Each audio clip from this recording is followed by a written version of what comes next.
हर एक साधना पद्धति जो है सबका उद्देश्य यही है कि कैसे हम अपने मालिक हो जाएं, कैसे हमारी गुलामी छूटे और हम अपने मालिक हो जाएं। चैतन्य हमारा मालिक है, लेकिन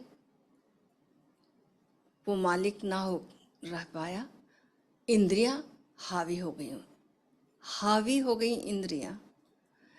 इंद्रियां के वशीभूत हम हो गए। पूरी ताकत, पूरी शक्ति जो भी इंद्रियों के पास है चैतन्य के होने के कारण है, लेकिन इंद्रियां मालिक हो गई और इस गुलामी में हम जी रहे हैं। तो कैसे अपनी मालकियत हम वापस लें? इसीलिए तो सन्यासियों को स्वामी कहते हैं। कैसे हम स्वामी हो जाएं अपने। तो यही है पूरी साधना पद्धति। दो प्रकार की साधना पद्धति है, एक है समय में ठहर जाना और एक है स्पेस में ठहर जाना। ठहर जाएंगे तो हम मालिक हो जाएंगे। दौड़ रहे हैं जब तक, तब तक हम गुलाम हैं। तो दो तरह से ठहरा जा सकता है, एक समय में ठहरा जा सकता है और एक स्पेस में ठहरा जा सकता है। तो स्पेस में जो ठहरने की जो प्रक्रिया है, जो करते हैं, जो साधना है, वो भगवान बुद्ध की, और जो समय में ठहरने की साधना है वो भगवान महावीर की है। भगवान महावीर सामयिक एक तप, 12 तप हैं, उसमें जो अंतर तप है वो सामयिक, एक आत्मा को समय कहते हैं और समय में ठहर जाना, समाधि, ध्यान। तो कैसे हम समय में ठहर जाएं तो अपने मालिक हो जाएं। तो 12 तप में जो 6 अंतर तप हैं वो हिसार में एक प्रोग्राम हो रहा है, उसमें मित्र कर रहे हैं। वो 12 ही तप करेंगे, लेकिन हम जो ऑनलाइन कर रहे हैं हम 6 बाह्य तप की प्रक्रिया से गुजरेंगे। तो उन 6 बाह्य तपों में पहला तप कल हमने किया अनशन, आज दूसरा तप है उणोदरी। तो उणोदरी का मतलब क्या है? उणोदरी का मतलब है अपूर्ण पेट हमारा, मतलब ऐसा है कि पूरा भर जाए ऐसा नहीं, अपूर्ण रह जाए, भरने से पहले हम रुक जाएं। जैसे हम चपाती खाते हैं, रोटी खाते हैं, तो शुरुआत की हमने, पूरा पेट एक भीतर एक अर्ज उठेगी कि अभी खाना है और खाना है, उसी समय रुक जाना है। पूरा भरने से जस्ट पहले अपूर्ण उदर, पूरा ना भर पाए। ये जब हम करते हैं तो हम अपने मालिक हो जाते हैं। इंद्रियों के नहीं कि भीतर जीभ कह रही कि और खाना है अभी, या भीतर से और अभी भूख बाकी है तो अब एक और खा लें, ये इतनी तड़प भीतर हो रही। वहां पर जैसे लगे कि अब एक खाने से पूरा हो जाएगी बात, उस समय उस पॉइंट पर रुकना है। यही उणोदरी का मतलब है। और प्रत्येक इंद्रिय का अपना पेट है, और हमारी जो हर एक इंद्रिय है, हर एक इंद्रिय का पेट हम जरूरत से ज्यादा भर रहे हैं।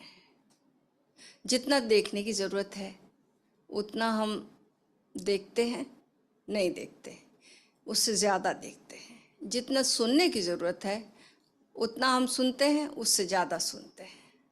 और इसका परिणाम बड़ा अद्भुत हुआ है। परिणाम ये हुआ है कि जितने ज्यादा हम सुनते हैं तो सुनने की संवेदनशीलता और क्षमता कम होती जाती है और तृप्ति भी नहीं मिलती, और एक विशियस सर्किल पैदा होता है। कोई भी चीज़, अगर कोई चीज़ अच्छी लग रही है, हम और ज़्यादा देखना चाहेंगे, और ज़्यादा देखना चाहेंगे, और ज़्यादा देखना चाहेंगे। कोई स्पर्श अच्छा लग रहा है तो उसे और ज़्यादा करना चाहेंगे, कोई गंध अच्छी लग रही है तो उसे और ज़्यादा लेना चाहेंगे। लेकिन जितनी ज़्यादा हम लेते जाएंगे, संवेदना नाक की कम होती जाएगी, स्पर्श की कम होती जाएगी, स्वाद की कम होती जाएगी। जितनी ज़्यादा आप तीखा खाएंगे, आपकी संवेदना मरती जाएगी।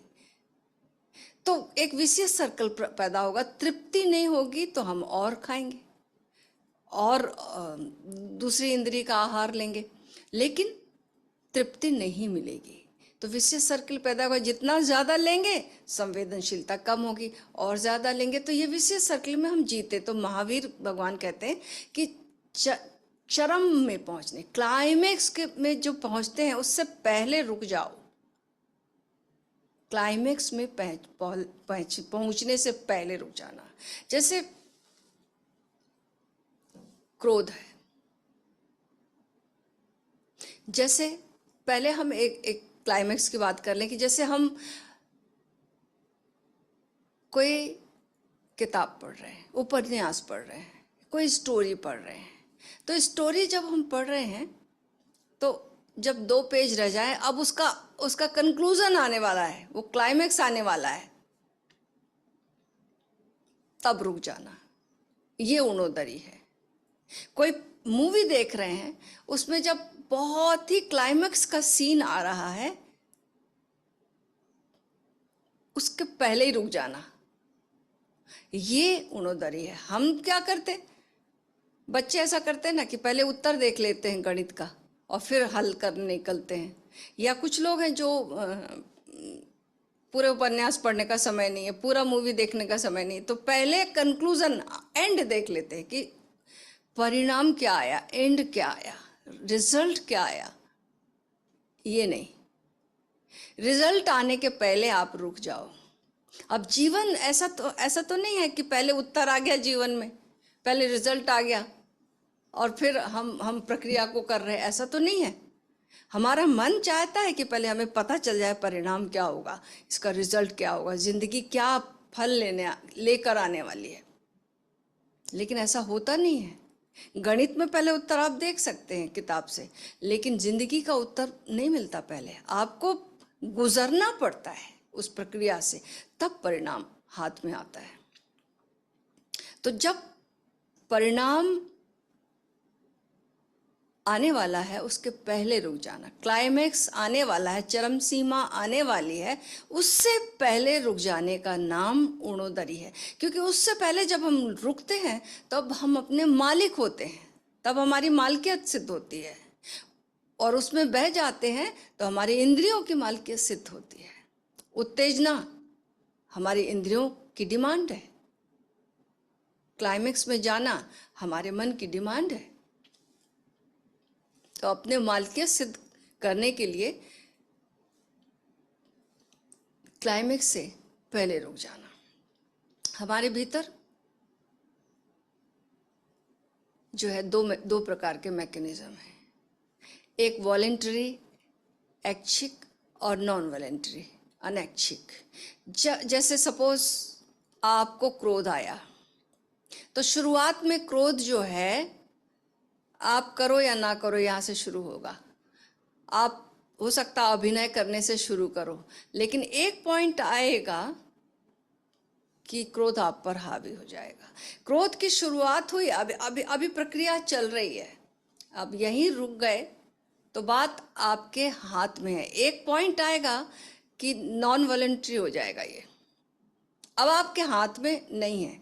क्यों? क्योंकि हमने क्रोध से शुरुआत की, वो भाव दशा से, वो बोलने से, वो शिकायत से शुरुआतें की, और धीरे धीरे वो जो है, अब वो भीतर हार्मोन्स छूट गए, वो केमिकल्स छूट गए, अब हमारे हाथ में नहीं है। अब एक बार भीतर वो केमिकल्स आ गए,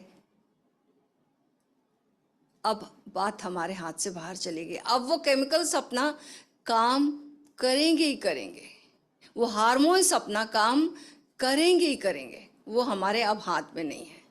तो इसके पहले कि हार्मोन्स के अनैच्छिक हो जाए ये बात, तब पहले रुक जाओ, तो ये है उणोदरी। लेकिन ऐसा जीवन में होता है, हम शुरुआत तो करते हैं लेकिन फिर रुक नहीं पाते। एक बार मुल्ला नसरुद्दीन बहुत अच्छा टीचर रहा है, तो उसके बहुत सारे बच्चे रहे हैं और हर बच्चा उसका कहना मानता था। एक बच्चा था जो हर बच्चा डरता था इसलिए कहना मानता था।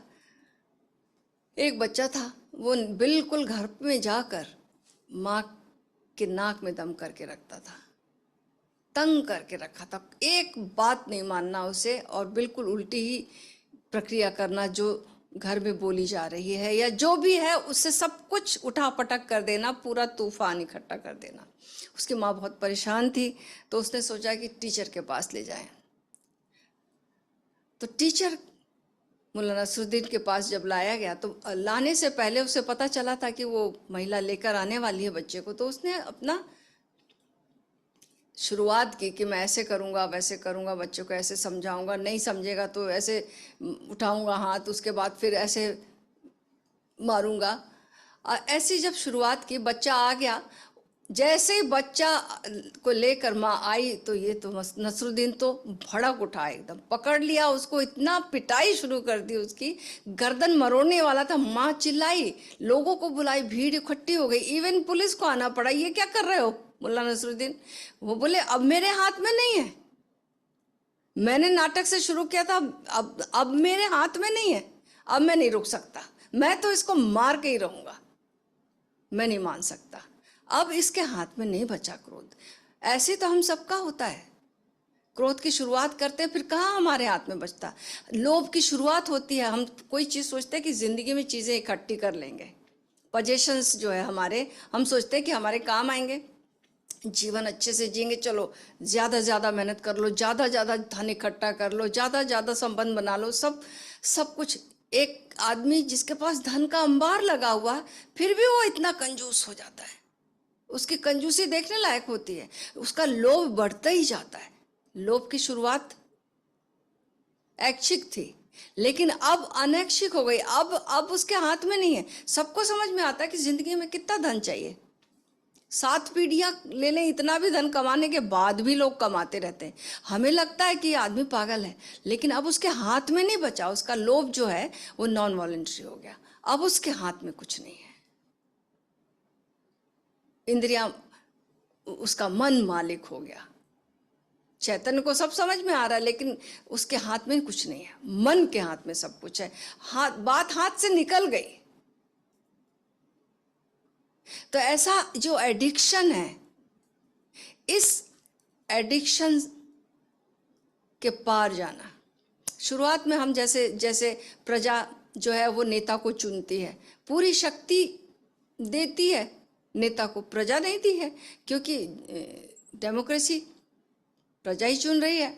लेकिन फिर वो नेता आता है और फिर वो तानाशाही, फिर नेता मालिक बन गया, फिर उसकी तानाशाही शुरू हो गई। ऐसे ही हमारी इंद्रियों को, हमारे मन को शक्ति दी है हमारे चैतन्य ने, लेकिन अब मन की तानाशाही शुरू हो जाती है, मन की मालकियत शुरू हो जाती है।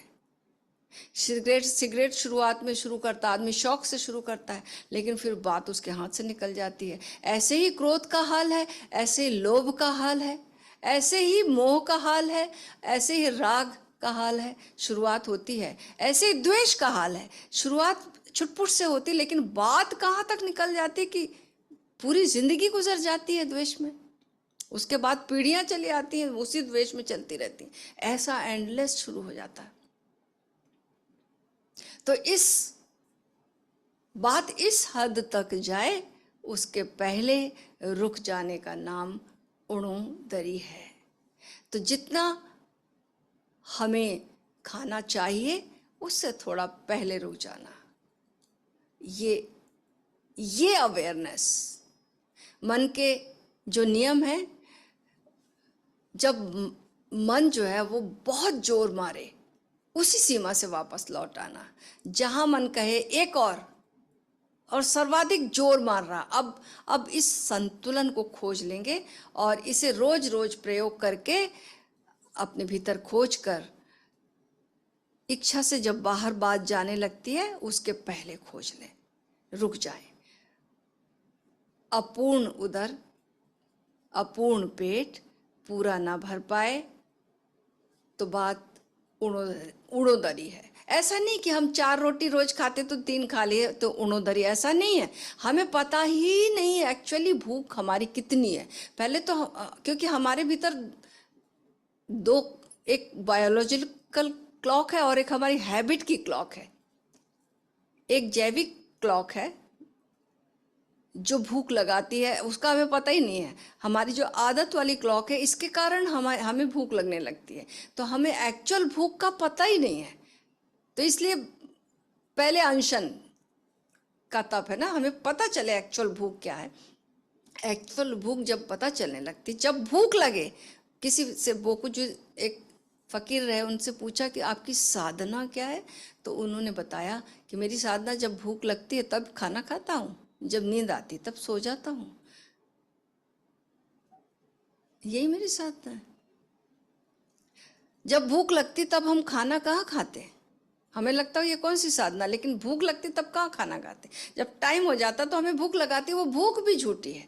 एक्चुअली जब सच्ची भूख आएगी भीतर से, जब हमें समय का पता नहीं, कोई सहजता से जो भूख लगेगी, और तब हम हमारे पेट भरने से पहले हम रुक जाएं, तब ये उड़ोदरी की शुरुआत हुई।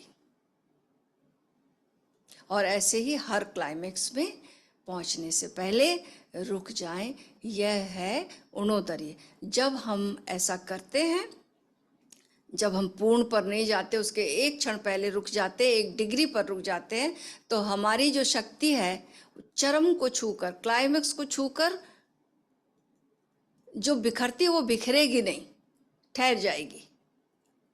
जब 99 डिग्री से हम वापस लौट आते हैं तो भाप नहीं बनते, पानी 100 पर भाप बनता ना, तो 99 पे भाप नहीं रुक ठहर सकता है।